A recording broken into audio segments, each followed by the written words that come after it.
แต่ละใบเก็บใบเบิ่งเสื้อ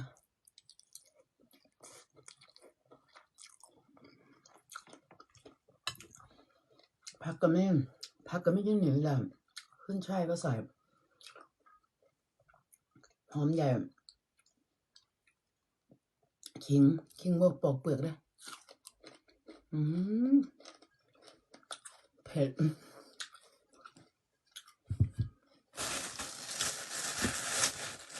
แต่ความบ้านเพิ่งจะตื่นแต่รถกำลังอยู่ห้องนี้ห้องนอนกินข้าวน้องนอนน้องหมาก็นี่ค่ะน้องหมาก็อยู่ตรงนี้นะคะเขากินอย่างเรียบร้อยแล้วมากินก่อนคนมากิน7 โมงเช้าทุกเช้า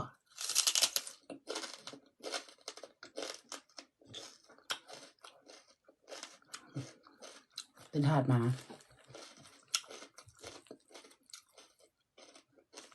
ข้างกับแพงนะ